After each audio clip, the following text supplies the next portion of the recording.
What is a man without a dream? And how far would you go to chase yours?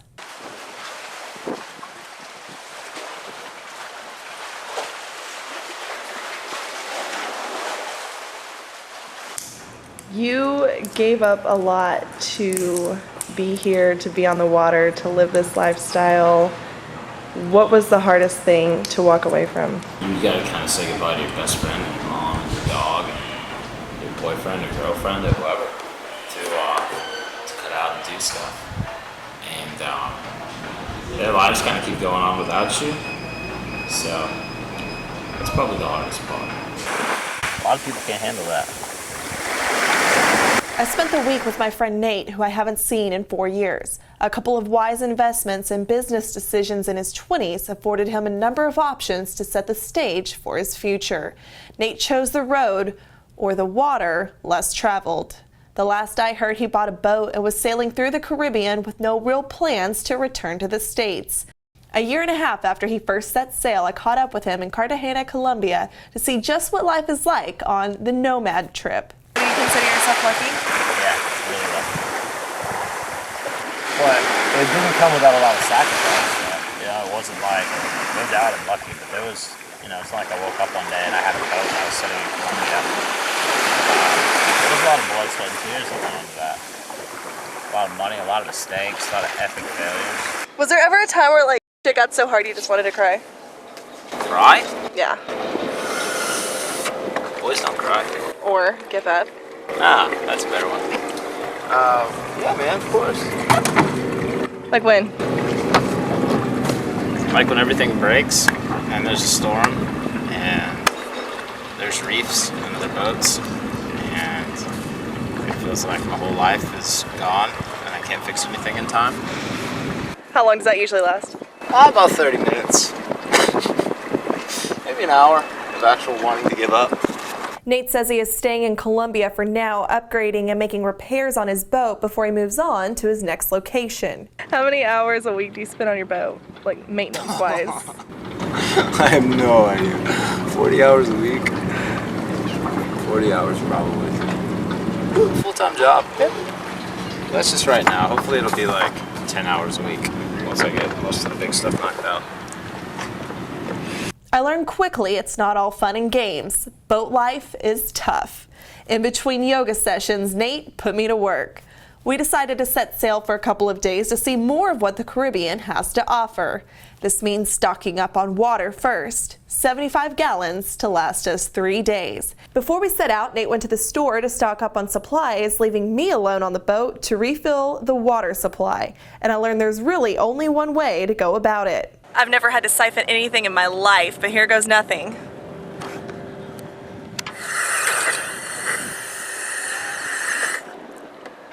It's not working.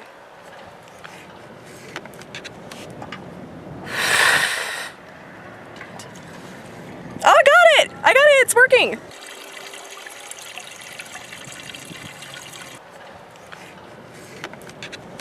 It just stopped working on me out of nowhere. So now I have to figure out how I'm going to get this water in the boat before he gets back so he doesn't think I'm a complete and total idiot.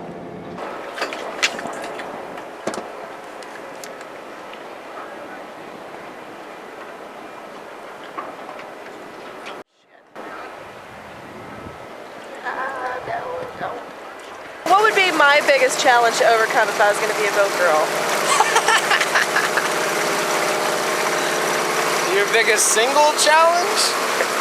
Eventually, I felt I started getting the hang of boat life. No. No?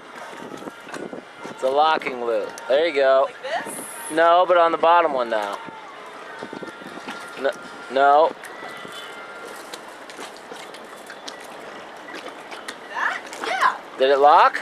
Yeah. Okay, well then you did it. Take it off.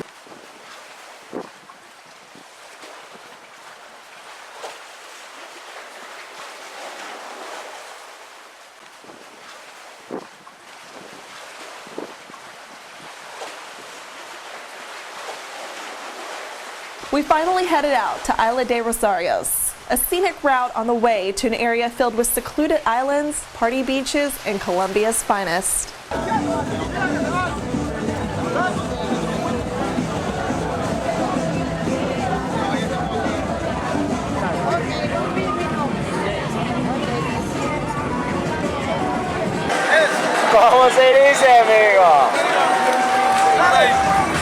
On an island where Nate has befriended many of the locals, he made a mistake by parking his boat on the other side of the island from where we were having drinks.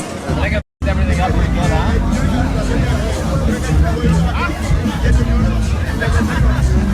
Minor dispute about who's giving us business and who's not. It's minor. It's minor to me. But you started it, right?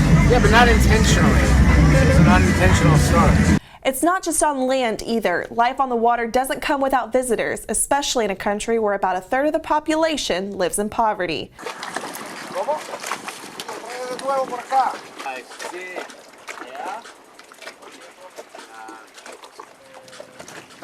They want to sell you something. ¿Cuántos? For all, Eso. it's 70,000 pesos. The vendors are ruthless, but Nate taught me a phrase that not only makes them laugh, but effectively shuts them down every time. How do you say broke bitch in Colombian? Estás mandado.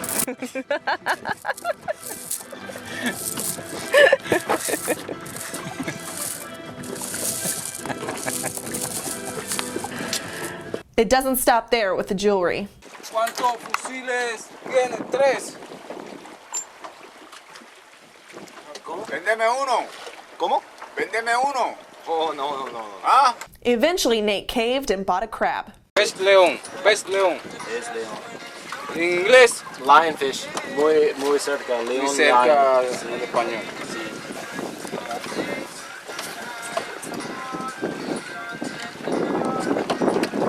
So that lionfish is poisonous. So you have to be really careful when you're cleaning him. Like, I wouldn't clean him the way he's cleaning him. To me, he's been a little bit dangerous.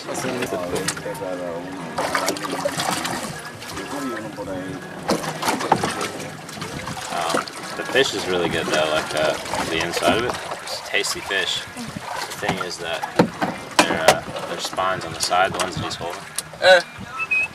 See? And people always say that you're out here just living a life, doing what everybody else wants to do with their It's life. such bullshit.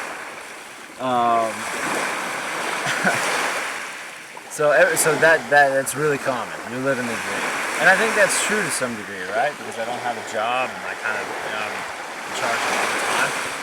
But like every day isn't sitting here drinking beers on the beach. You know, like the vast majority of my life is spent like in the engine rooms and installing things and spending money I don't have on boat parts. Like it's not always that glamorous, you know.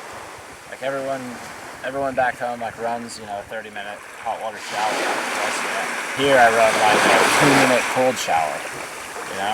So, and I have to haul water out to my boat after fight with the water maker or whatever.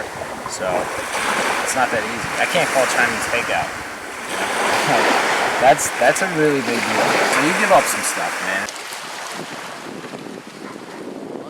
But for everything you give up, there's something spectacular you come across, like an old abandoned 2-story structure with no stairs.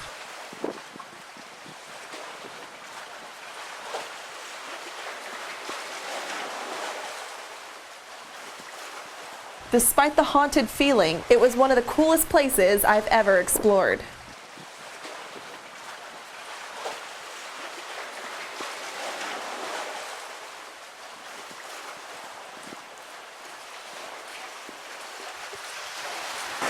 Do you ever have any regrets? I don't think so. No, I mean I do. I wouldn't call them regrets. I have moments where I realize that there's like, you know, the moments where this is a lot of fun. There's moments where you like kind of realize that there's consequences, and not necessarily super negative things, but just like as a result of you doing this, like later in your life you're gonna have to work more. Later in your life you're gonna have to like try to reestablish some level of security. You know, your friends are gonna my friends are gonna be old and like have grandkids and shit. And I'm still letting them out, kind of hustle up the next thing. When asked if he ever gets lonely, the nomad says that's not really ever been an issue. Everywhere he travels, he makes friends, and he says he usually has boatmates. Although rarely are those boatmates blonde reporters, something he says he will really miss. I think I'll miss having to explain things all the time. I think I'll miss the "ow, I hit my head" exclamations. I think I'll miss those. I'll miss complaining about being sunburned. And I'll really miss having the camera stuck in my face for everything. Nate plans to spend another month or so in Cartagena, then he will spend the rest of hurricane season sailing in the Caribbean off the coast of Nicaragua, hitting Providencia, San Andreas, and the Corn Islands. Sometime next year, Nate plans to set across the Pacific to the Marquesas Islands, approximately 2,300 miles southeast of Hawaii, before eventually hitting Southeast Asia. Nate initially planned to be gone for 5 years, but now says he will stretch it out as long as he can or until he gets tired of it.